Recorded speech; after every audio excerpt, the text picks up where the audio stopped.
নমস্কার বন্ধুরা, সকলকে পরিপাশা চ্যানেলে স্বাগত। আশা করি সকলেই ভালো আছেন। বন্ধুরা, অবশেষে কেন্দ্রীয় সরকারি কর্মচারীদের জন্য অষ্টম বেতন কমিশনের ঘোষণা করা হয়ে গেল। আজকে সেই বিষয়টি নিয়ে আলোচনা করব, তাই সকলকে বলবো ভিডিওটি প্রথম থেকে শেষ পর্যন্ত অবশ্যই দেখবেন এবং বিস্তারিত অবশ্যই জানবেন।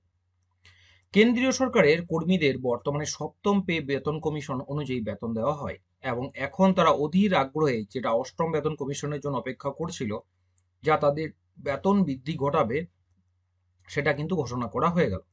সাধারণত প্রতি 10 বছর অন্তর বেতন কমিশন গঠিত হয়। ইতিমধ্যে কেন্দ্র সরকার অষ্টম বেতন কমিশন গঠনের ছাড়পত্র দিয়েছে। বিশ্লেষকদের মতে অষ্টম বেতন কমিশন চালু হলে চাকরি জীবনের শুরুতেই কেন্দ্রীয় সরকারি পিয়ন, নামী তথ্য প্রযুক্তি সংস্থার কর্মী থেকে সকলেই কিন্তু বেশি বেতন পাবেন। শুধু তাই নয়, কেন্দ্রীয় সরকারি চাকরির ন্যূনতম মূল বেতন, যেটা বেসিক পে, 50,000 টাকা ছাড়িয়ে যেতে পারে এক্ষেত্রে। বর্তমানে বাস্তবায়িত সপ্তম পে কমিশন 10 বছর আগে ইউপিএ সরকার 28 ফেব্রুয়ারি 2014 সালে প্রণয়ন করেছিল। এটি সভাপতিত্ব করেছিলেন বিচারপতি অশোক কুমার মাথুর এবং এর উদ্দেশ্য ছিল সমস্ত কেন্দ্রীয় সরকারের কর্মীদের পারিশ্রমিক কাঠামো পর্যালোচনা করা। 10 বছরের লাইফ টাইম অনুযায়ী এখন অষ্টম বেতন কমিশন গঠনের সময়।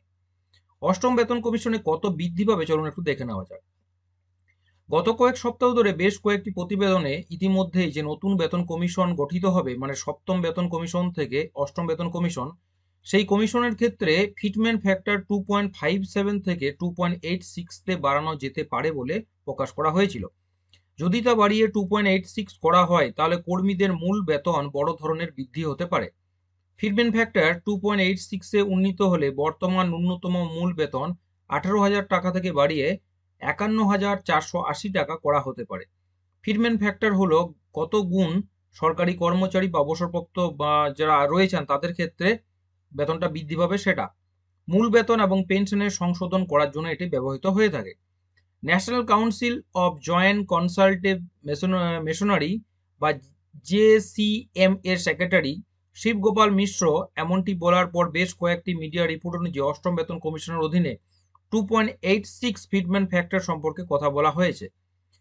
সুতরাং বোঝাই যাচ্ছে যে এক্ষেত্রে কিন্তু বেতন কেন্দ্রীয় সরকারি কর্মচারীদের কিন্তু অনেকটাই বৃদ্ধি পাবে এবং যেটা ঘোষণা করা হয়েছে 1 জানুয়ারি 2026 থেকে এটি চালু হতে চলেছে। সেক্ষেত্রে কিন্তু এক ধাক্কায় বেশ অনেকটাই বেতন বৃদ্ধি পেতে চলেছে এবং যেটা দেখা যাচ্ছে যে 18,000 টাকা যাদের বেসিক পে, তারা কিন্তু 51,480 টাকা বেসিক পে পাবে। সুতরাং বোঝাই যাচ্ছে যে কতটা বেতন বৃদ্ধি পেতে চলেছে। কিন্তু দুঃখের বিষয়, রাজ্য কর্মচারী সরকারি চাকরি যারা করছেন, রাজ্যের সরকারি কর্মচারীদের ক্ষেত্রে, যেটা পশ্চিমবঙ্গের ক্ষেত্রে অনলি প্রযোজ্য, সেখানে কিন্তু এই তফাৎটা এবার কিন্তু একটা বিশাল বড় ফারাকে দাঁড়াবে। এই ফারাকটা কিভাবে মেকআপ করা যাবে বা কিভাবে কমানো যাবে, সেটা কিন্তু এবার রাজ্য সরকারের ভাবা উচিত। সে সম্পর্কে আপনাদের মতামত অবশ্যই কমেন্ট সেকশনে মেনশন করবেন। আসছি পরে ভিডিও নিয়ে, সকলে ভালো থাকবেন, সুস্থ থাকবেন।